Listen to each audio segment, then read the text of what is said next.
ujian dan cobaan dari Allah.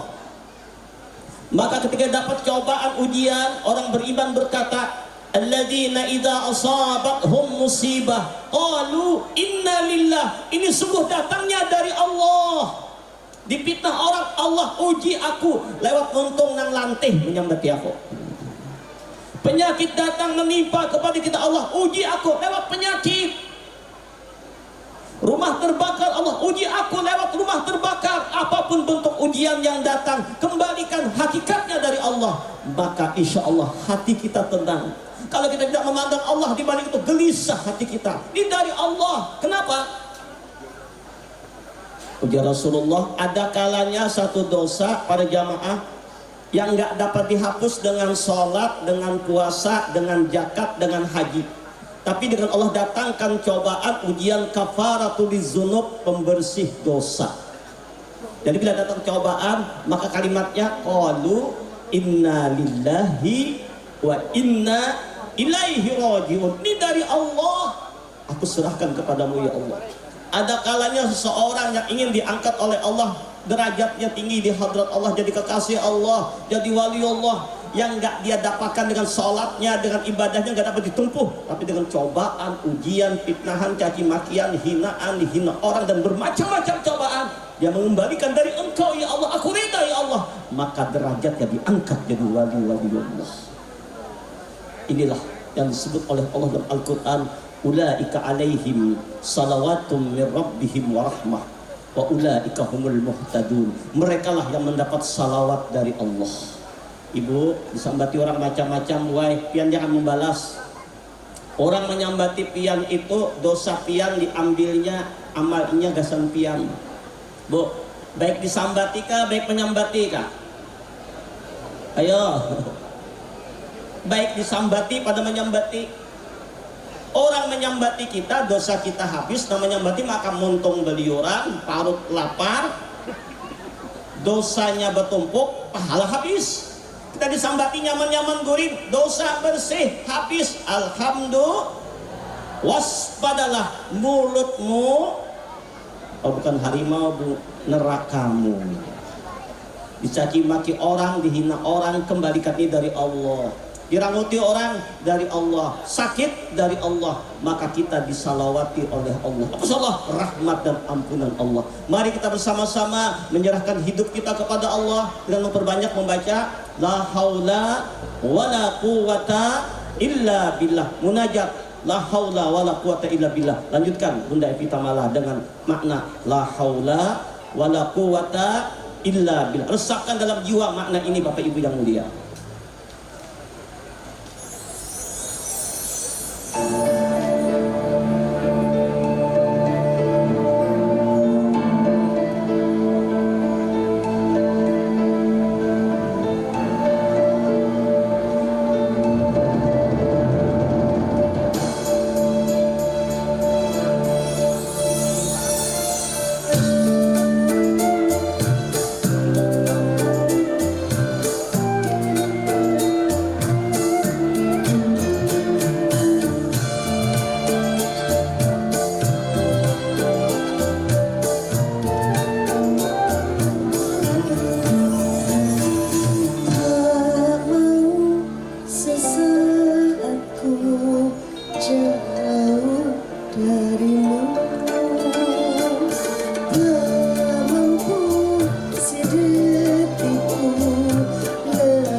jiwaku dalam sentuhanmu.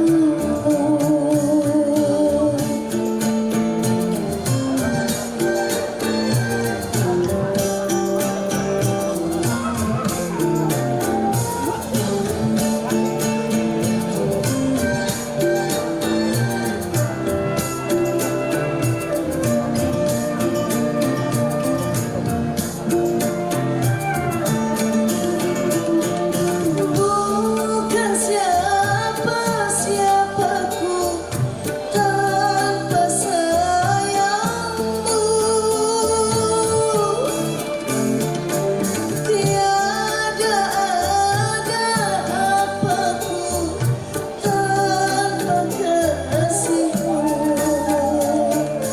La haula wala quwwata illa billah.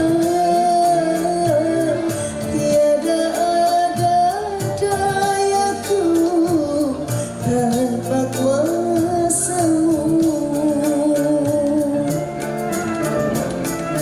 Ingin kemesraanku hanya denganmu. Ingin kerinduanku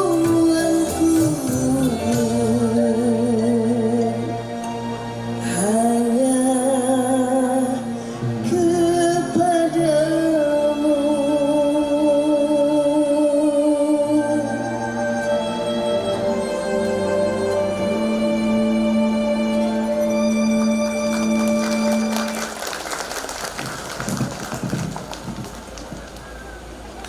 Kita tidak sanggup jauh dari Allah wala sedetik saja. Sesungguhnya dengan istri kita bisa pisah, Bapak.